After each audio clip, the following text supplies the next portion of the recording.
guys, welcome back to the channel.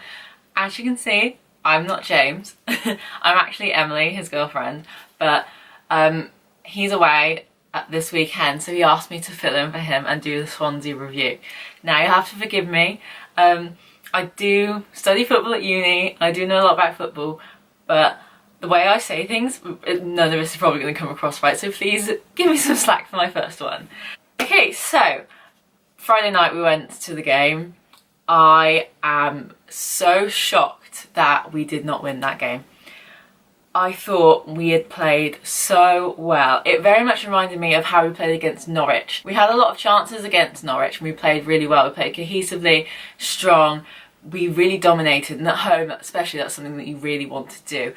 We carried on that form against Swansea. Now, a lot of people believe, because Swansea have just come down from the Premier League, that actually they will storm the Championship. I, for one, personally don't think that will be the case. I don't think Swansea have a strong enough team, and although I was not expecting anything against Swansea for this game, I don't think Swansea are going to do as well as everyone thinks they will. So that aside, our team, we saw it, we reacted, we were a little bit shocked at some of the people that were in the lineup. Now, a lot of our fans don't like Gary Gardner, or didn't like Gary Gardner before the game, maybe I should say. But I do believe that no matter where a player has come from, even if they are a DVB, if they're at our club now, they're at our club for a reason, and they're not there for a reason.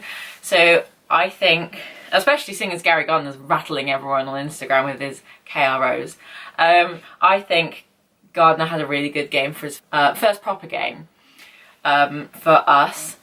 Especially at home. I was really pleased to see him play as well as he did. He got a really warm reception from the area of the Kop that I was in when he did his first corner, and I like to think that he will play really well in the future. Bogle started for us, which I thought was incredible. He is such a talent. I think we are really lucky to have got him from Cardiff. A lot of Cardiff fans have said that they were a bit shocked and surprised that he got kicked out of their starting lineup last season. So I think, as he's a local lad anyway, I think it's really good for him to be starting, especially as he offers something different. We all know Shay Adams.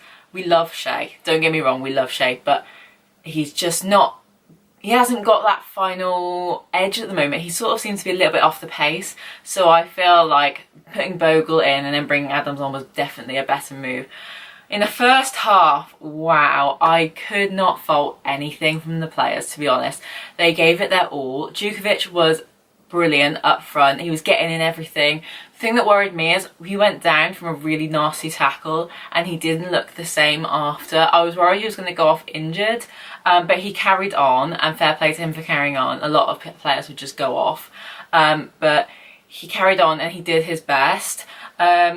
I think Hotter played insane down that right wing. He did so well. He sort of silenced his critics a little bit as well. The only thing is that he didn't score, and for me, that would silence them completely. Once he starts doing what he did for us at the end of last season, I think we'll start being happier with him as a player. But I do really think Hotter is now beginning to get that confidence back. I don't think it helps. Players do see when we criticise them, and I have been guilty for criticising players in the past, and I probably will be guilty for doing it in the future as well. But I do think that Hotter's getting a lot of stick that he shouldn't be getting, and every player goes through a bad patch. We're all human at the end of the day, so I think we should be encouraging Hotter now because he's definitely looking brilliant. Pedersen was fantastic. I think we really lacked that left-back position last season. Maxime Colin did amazing, don't get me wrong, but we needed someone that was a permanent left-back, not someone that would be shifting week in, week out, and that definitely could have put Maxime under some strain, and could have not compromised his performance, but because he was having to switch all the time, it probably would have been a bit more difficult for him, and he's not naturally a left-sided player, so I think that it's really good that we now have Pedersen, who's been fantastic in pretty much every game I've seen him in. Middlesbrough, he was a bit iffy, but you know what? He earned my respect when he gave his shirt to that little lad, so fair play. A lot of people have been talking about Camp.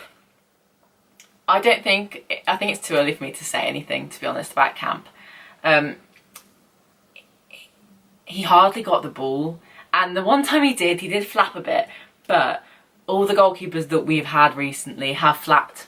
So I don't think it's anything that I can say, oh yeah, he's worse than this goalie because he flapped. Well, they all do.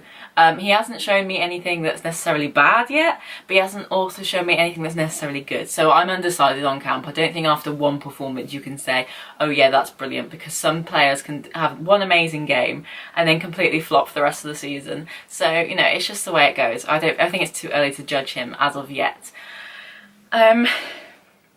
I wasn't planning on going through every single player, but I'm just going through the ones that really stood out for me, which to be honest was all of them. We can like club Morrison and Dean together. They are a brilliant centre-back partnership. Harley Dean has that pace, he can get up the front. I always love seeing him when he gets up there with the strikers and he's giving it his all, and I think that's brilliant. And but he gets back quick as well. If you need him back there, he'll be back there. Morrison is just a strong, reliable centre-back, and I was a bit of a critic of Morrison this time last year, but you know what, I really like him now, and I think I was a bit blinded by other people's opinions, shall we say.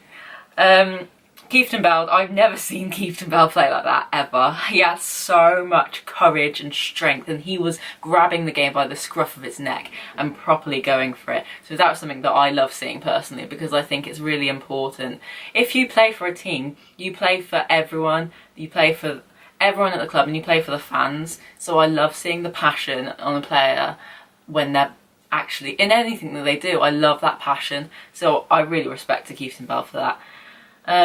Magoma, my bae, I love Magoma. I love him because he remembered me and he gave me a hug and asked me about my health and things like that, so obviously I would love him. But as well as him being a lovely person, he is fantastic down that left hand side. He's brilliant, and he had so much to offer in the first half. In the second half, him and Duke weren't so much there, you didn't notice them as much, but they were still giving it their all. And Magoma is such a threat. When he gets the ball and he drives it forward, there's no stopping him, and he can get the ball back and he can do anything you want, and he is one of our reliable players, as I say. So yeah, anyone I haven't mentioned, Colin, brilliant, probably one of our best players, reliable, fantastic, does the job, and I can't complain about Colin ever. So yeah. So now I've gone through all the players. The first half was fantastic. I have looked back at that goal that was disallowed, and I don't understand how it was disallowed.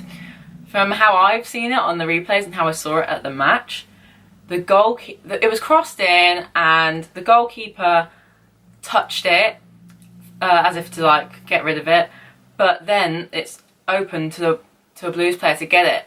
So as I saw it, the goalie scooped the ball into the back of the net after that. But I couldn't see very well, so maybe a Blues player headed it in or anything. No matter what, I don't understand how that would be offside, because if the keeper has touched it before a Blues player or any other player got to it, surely that's not offside. So I don't understand why that goal didn't count. I'd love, if someone can explain to me why it didn't count, then leave a comment down below, because I would love to learn and understand why it didn't count. But I really don't understand that. If we'd gone 1-0 up, it would have been amazing, and I think we could have kept it for the rest of the game. Or I would love to have seen us open it up a bit more and go for more than one. But again, against the Premier League side that's just come down, 1-0 would have been fantastic. Saying that, we did deserve to win throughout. If we talk about the game as a whole, first half we were ecstatic, absolutely fantastic, I could not fault us. Second half, we weren't so good, we slacked a little bit, but I think it was more tiredness, and we are playing against a team that like to play slowly. We like to play quite fast football. If you watch us, we like to go quite quickly and pass quickly and move quickly, whereas Swansea like to slow their game down a bit. If you watched when they intercepted the ball and they took it at their own pace, the game slowed down a lot and it wasn't very exciting to watch. No offence, Swansea fans, I would not like to see that week in, week out. But they slowed it down, they made it their tempo, and that made it difficult for us to get back in. When we did get back in, we were able to go forward and make those chances. But our problem is we are unable to score at the moment. Well, not in the moment. In the last two games, we've been unable to score. And that happens Sometimes you just can't score goals, and that's just the way it is. But other times, I think it's really crucial that we do need someone that can just score the goals. Shay Adams used to do that for us. We could rely on him to score. But at the moment, Duke isn't scoring as many as I would personally like him to score. I think he's brilliant. I don't think we could do without him at the moment because he offers the height and the strength at the top of the field, and Bogle offers the quick striker, the quick interplay with Duke and the wingers. But also Shay Adams can do that as well. But Shay, as I say, is a little bit off the pace for me at the moment. I think we've seen him be a lot better. So I would rather have Bogle in. But I would love Bogle to score, and I think honestly he will score soon. It's just getting that confidence, especially when you join a new club and everyone's behind you. It's brilliant, but then in a way there's even more pressure for you to score because you know everyone wants you to score and everyone expects it of you. And as much as that is a striker's job, it still is a lot of pressure. So I think once he scores and once Duke scores again, things are going to be so much easier for them and they're going to feel a lot more at ease, and then we'll see goals flooding in. It happened to us last season. We didn't score for a little while, or we scored 1 or 2, but in the end we ended up scoring quite a few, i.e. Fulham. So yeah. Look, if you look at the stats, Swansea apparently had 61% possession. I didn't notice they had that much possession, but that obviously shows that we did so much with the 39% that we had that it was more impactful. The shots to shots ratio, we had 17 shots to Swansea's 6. They had none on target. We had 6. So we had about a third of our shots on target, which is not a bad ratio. But with 39% possession we had 17 shots, 6 on target. Swansea had 61% with 6 shots and none on target. So I think that's saying to all those stats people out there, you don't necessarily need a lot of possession to be able to have those figures.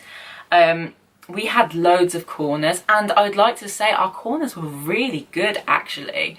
Some of them were a bit of a dud corner, but a lot of them were actually really good, and we actually got the ball into the box rather than the first man or all the way over the other side. So I was really pleased with that. I think Gary Gardner and Hotter had delivered some really, really good corners.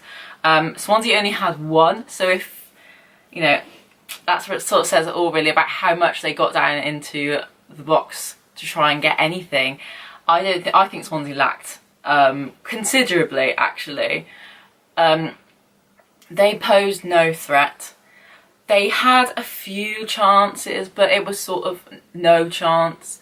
It was half a chance that was never really going to come to anything. So what I would take from this game is that we had so much go right for us in this game. We have learned so much from last season, and if you look at how we were, we've come on leaps and bounds from last season. Just think of the state we were in with Harry Redknapp last year. Yes, okay, we had a great manager and the spirits were high, but we were not getting those results, and we were not impressed with the play. If you say you are, then okay, fair enough, but I was not impressed with the play. It was not attractive football, and that's been lacking at Blues for a little while. But Gary Monk's come in and he's completely changed it. I think the philosophy of the club now is brilliant. Everyone now feels like a family again, and everyone's getting involved, and the players are so open and honest and friendly with the fans, and I think that's amazing. But the style of play that we're doing now is so different and so positive. The only thing that we can do is just score more goals, and I think we've done the job really. I don't think there's much more we need to improve on. We do need to improve on our central midfield. We are lacking there astronomically, but David Davis will come back hopefully soon from his injury, and Craig will come back from his suspension. And then we've got Keith Bell, Gary Gardner, and there are I'm probably forgetting someone, but there are like core centre midfielders, sort of like the senior ones. So once we've got them all back fit, then we've got a few more options. But at the current point, that's where we're lacking, and the goals. Okay, so that was probably really different to what James does. I hope you guys enjoyed it though, and I hope I did it justice.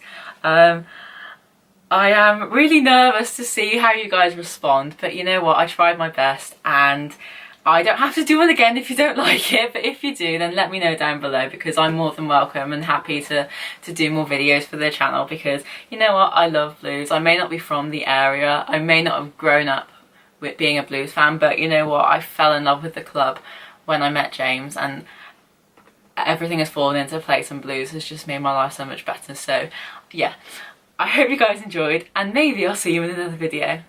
Bye!